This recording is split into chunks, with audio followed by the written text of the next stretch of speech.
What up, guys? Welcome to the Amelie Corner Book Log Blogs on this online blog. I am Rory O'Mealy. So cool, we're picking up with our friend David Bauman. You know, we got the whole spaceship exploded. Not exploded, it's still functional. But it's not looking too hot. And we have him going around Japetus. At this point, he is actually, they call Japetus a satellite. It's like a moon of Saturn, as we already know. But a satellite, it's like orbiting around Saturn, and Discovery, his ship, has actually become a satellite of that satellite.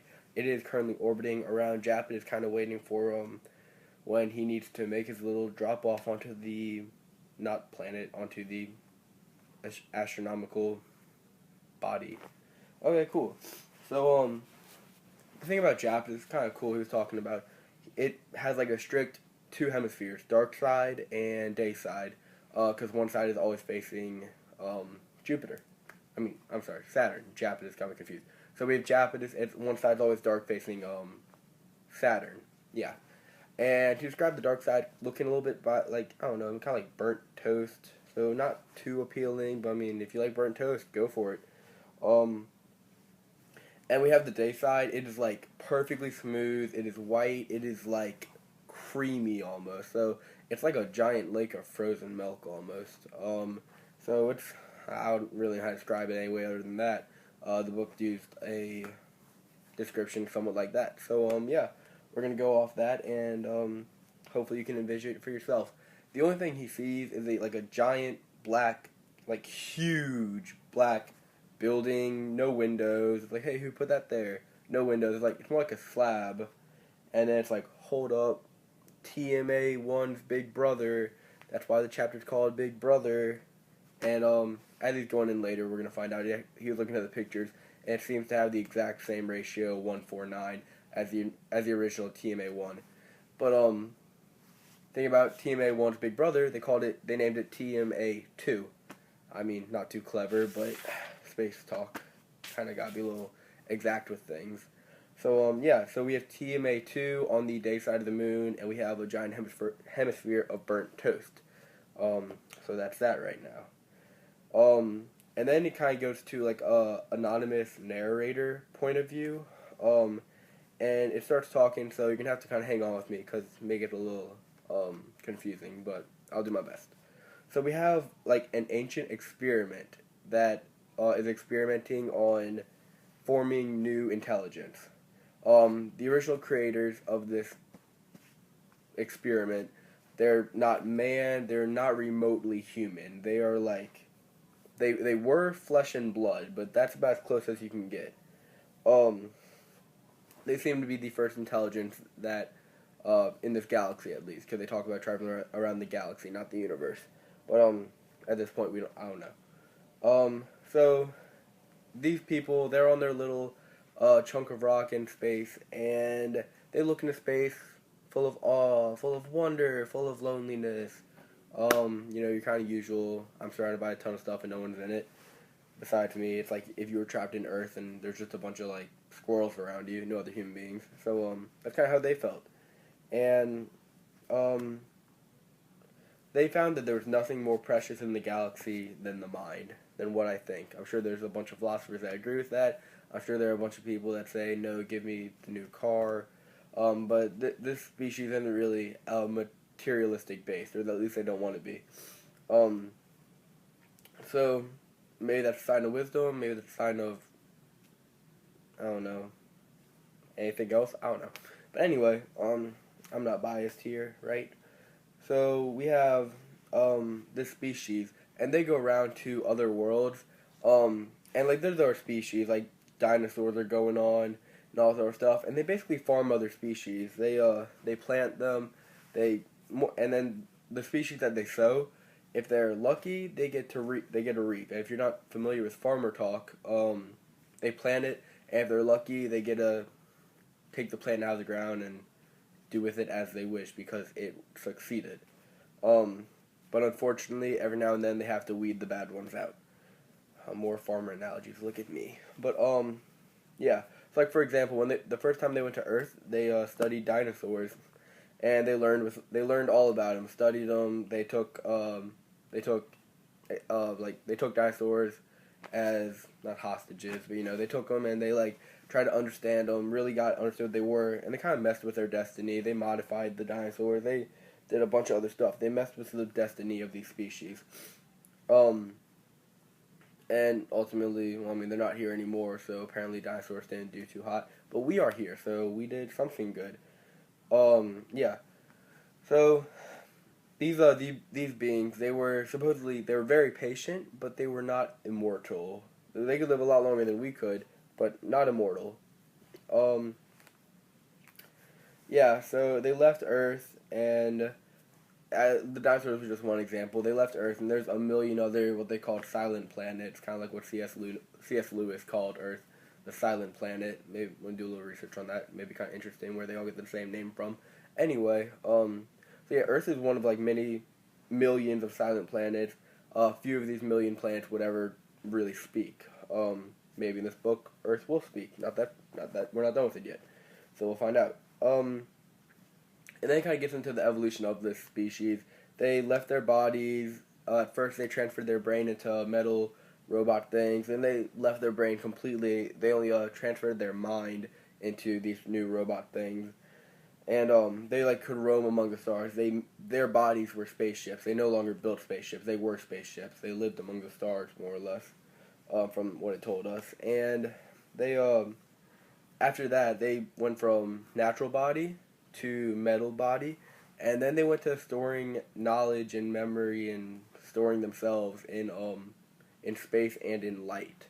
So that's kind of out of our comprehension at this point, and in 2015. But who knows? There's always 2016, and they may have something in store for us. Maybe Apple will come out with a new app. Whatever. So yeah, they moved to storing knowledge in space and light, and they no longer needed to obey the tyranny of matter, is how the book put it. Thought that was really cool, like idea, having to be like subjected to the tyranny of matter. Anyway, tyranny, whatever. Yeah, so they're still watching their experiment. Their ancestors started long ago with humans and everything. They're still checking them out every now and then, and yeah. And then we get back to our friend David Bauman. He's in a spaceship. The air's getting like nasty. He never really. I mean, there's still enough oxygen for him, but he never really. After like all the fluids got everywhere, it was a whole HAL ordeal. The oxygen refreshers, whatever they're called, never really got back to up to par. So he keeps getting close to the planet when it's dark. He doesn't really want to go land on a bunch of burnt toast, so he's waiting for the perfect moment to, they have it all planned out, to go down to the white, milky material, the daytime, and in his little space pod, and do that. And as of now, he keeps getting close only when it's dark, so he hasn't been able to make any true observations. Yeah, so I mean, at this point, he's kind of thinking, wow, it would really, not be fun if I went like billions of miles and there's like 60 in between me and this planet, and I'm gonna die 60 miles away from this planet. Darn.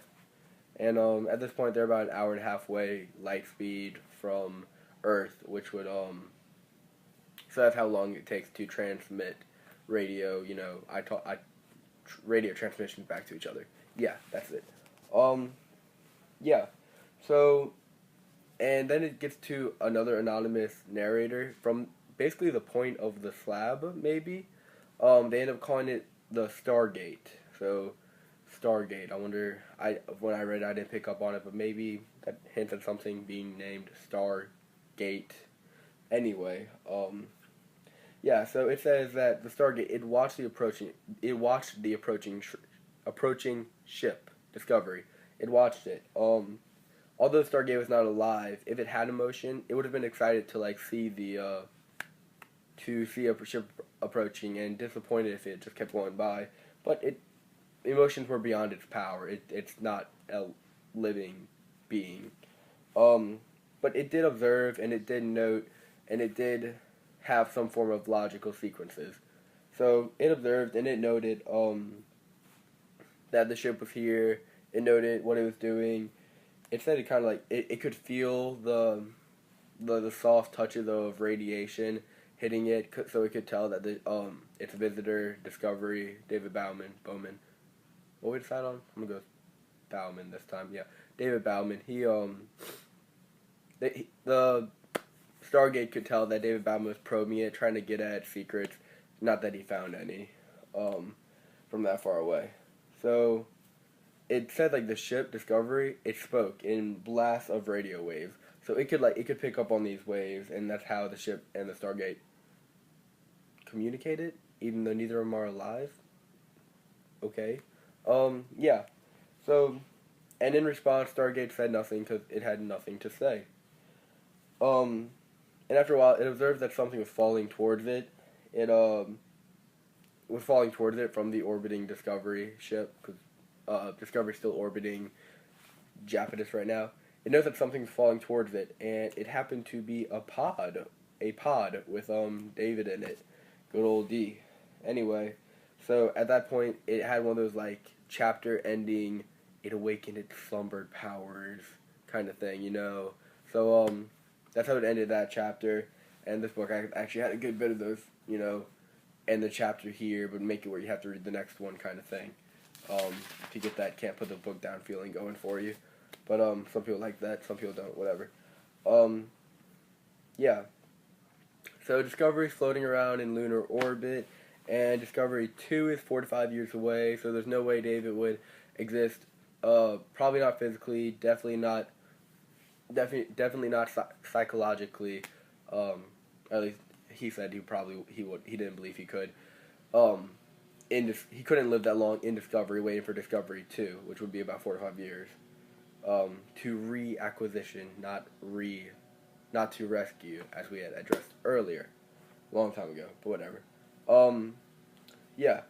So Bowman would not survive for that long in Discovery, and he goes near Japanese in his the white side, and he lowers in his space pod. That's what the Stargate had seen lowering. He lowered from Discovery in a pod, and about 5 miles away, descending, looking at pics of TMA2. I may have mentioned this earlier. The ratio is still exactly 1:9, so that's impressive. Maybe some kind of special ratio, maybe some kind of eternal ratio, kind of like the whole golden rectangle thing. If you don't know about that, Google it. Anyway, so he's still dropping down about 3 miles away, 4,000 feet-ish. Still no sign of activity.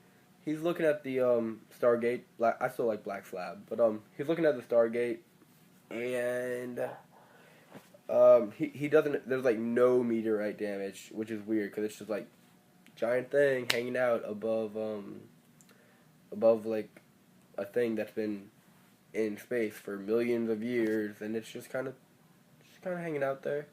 Never got hit by a meteor in 3 million years, but that could happen. So, no meteor damage. He gets lower and lower, and then now stay with me because this is another one of those like confusing things. And looking back on some that I said may not be that confusing, but this one I think is confusing. Maybe not. Maybe it'll be simple. Anyway, so he gets closer, and the black slab, it basically, or the Stargate, I should say, basically breaks the laws of perspective. He gets closer, but the huge monolith almost starts like receding. It's like it used to be this giant thing in the air, and it starts just like going down. But it somehow keeps its ratio, and although it's getting farther away, law of perspective say it should appear smaller to the eye. However, it appeared no smaller. It stayed the same size, and it receded, and it went away. But it stayed the same size, and I don't know. Yeah. So that happened, and for a second it closed. Like, boop, it closed. It blinked. Back to the whole idea that earlier he saw Japanese being the eye. The white eye, and then Saturn behind it being the giant black of the eye, that part. The black slab, the Stargate, had closed. It didn't open. It had blinked at him. It had physically blinked at him. So he was like, oh shoot. He gets closer and he realized the thing's hollow. It's like a forever hole. It is a forever hole. Like, It is above the word abyss. It is a forever hole. He looks inside the forever hole of the Stargate, and it's full of stars. So a hole with you go through it. It's like a gate. Has the name Star in it. Shocker. I actually did not notice any kind of foreshadowing whatsoever. But yeah. So it's a Stargate. It's physically a gate to other stars. But yeah, that happened. So it opens, it closes, it opens, and that's weird. And in an incredibly short time, space had twisted and turned itself. It remember that we were talking a while ago about dimensions and how like. Okay, I'm gonna draw some out for you real fast. So we have this piece of paper, and here's point one, here's point two. The straightest way you could get from point one to point two is like this, right? Boom, straight line. That's like the straightest you could get from point one to point two. But if we bent the paper like this, then point one and point two would be here and here, and right underneath it, you can't really see that, and they'd be even closer to each other. So in a way, just like that, 2 points became even closer to each other by bending space. Kind of weird. Go look up a dimension video if you're really curious. Anything that proves 10 dimensions would probably explain that. Anyway, so now we have a giant hole, a gate, that leads to stars, and Japta's done. It's no activity again. David Bowman's all alone again. He's just like, well, that happened. Now what? So he's kind of going towards this. And right now Discovery is still sending images and shots and everything back to Earth. And that's going to take about an hour and a half. Or it should be. It tells us it is. Of course, obviously, it could have like malfunctioned right after he got off, for all we know. But anyway, so they're gonna be like baffled by this. David's all alone. Like, well, now what? It's like a wormhole. Do I go through that? And it's kind of a standstill. I mean, I don't really know where we go next from this. And that was where we took our next pause, our next break in the novel. So my apologies to leave you hanging like that, but maybe, although these have been boring, you may come watch the next one because you happen to be curious, and no, you're probably not. Anyway, thank you for watching ever so much. Have a wonderful week, have a wonderful year, have a wonderful life while you're at it. This has been Rory O'Mealy, the O'Mealy Corner of Book Log Blogs on this online blog. I am Rory O'Mealy. Thank you for watching.